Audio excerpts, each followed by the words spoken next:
धनंजय मुंडे यांनी त्यांच्या मंत्रिपदाचा राजीनामा दिलेला आहे। आत्ताच्या क्षणाची सगळ्यात महत्त्वाची मोठी बातमी आपण बघतोय। मुख्यमंत्री देवेंद्र फडणवीसांनी थेट आदेश दिले होते, आजच राजीनामा द्या, आणि धनंजय मुंडे यांनी आता मंत्रिपदाचा राजीनामा दिलेला आहे असं समजतंय। आत्ताच्या क्षणाची महाराष्ट्राच्या राजकारणातली एक महत्त्वाची बातमी। सध्याच्या महाराष्ट्राच्या मंत्रिमंडळामध्ये असलेले अन्न आणि नागरी पुरवठा मंत्री धनंजय मुंडे यांनी त्यांच्या मंत्रिपदाचा राजीनामा दिलेला आहे।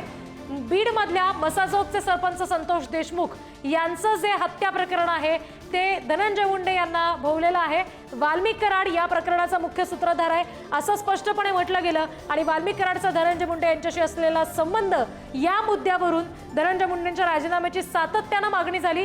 काल मध्यरात्री आपण बघितलं, खलबत झाली। उपमुख्यमंत्री अजित पवार असतील, फडणवीस असतील, या सगळ्यांमध्ये बैठक झाली आणि अखेर फडणवीसांनी आदेश दिले, आजच्या आज राजीनामा द्या। आणि मुख्यमंत्र्यांच्या फडणवीसांच्या या आदेशानंतर धनंजय मुंडे यांनी आपल्या मंत्रिपदाचा राजीनामा दिलेला आहे।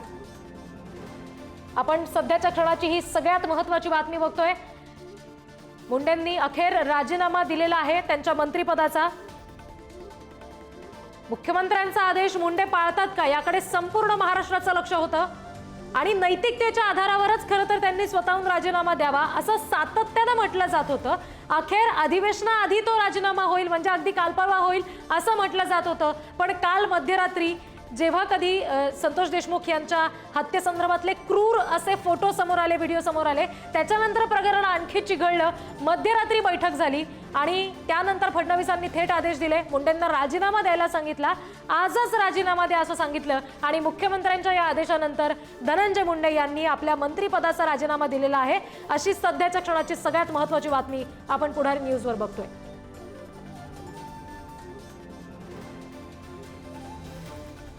देशमुख कुटुंबियांबरोबरच राजकीय वर्तुळातले सुद्धा अनेक जण आहेत, सामाजिक कार्यकर्ते अनेक जण आहेत ज्यांच्याकडून सातत्याने ही मागणी केली जात होती, आणि अखेर मुख्यमंत्री फडणवीसांनी याबाबत भूमिका घ्यावी असंही म्हटलं जात होतं। आणि आता मुंडेंनी राजीनामा दिला असं समजतंय। मुंडेंचे जे सचिव आहेत, जे पीए आहेत, ते आता रवाना झालेले आहेत असं समजतंय। मुंडेंचे पीए ओएसडी हे देवगिरीकडे रवाना झालेले आहेत। देवगिरी हा अजित पवार यांचा बंगला आहे। ही दृश्य आपण बघतोय, गाड्यांचा ताफा आपण इथे बंगल्यावर जाताना आपण पाहतोय। मुख्यमंत्र्यांनी आदेश दिले राजीनाम्यासंदर्भातले।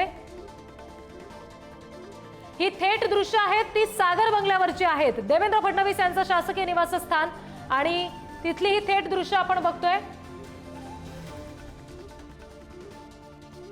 आणि आता मुंडेंचा जो राजीनामा आहे मंत्रिपदाचा तो घेऊन मुंडेंचे पीए ओएसडी हे आता सागर बंगल्यावर आलेले आहेत। ही दृश्य आपण सध्या बघतोय।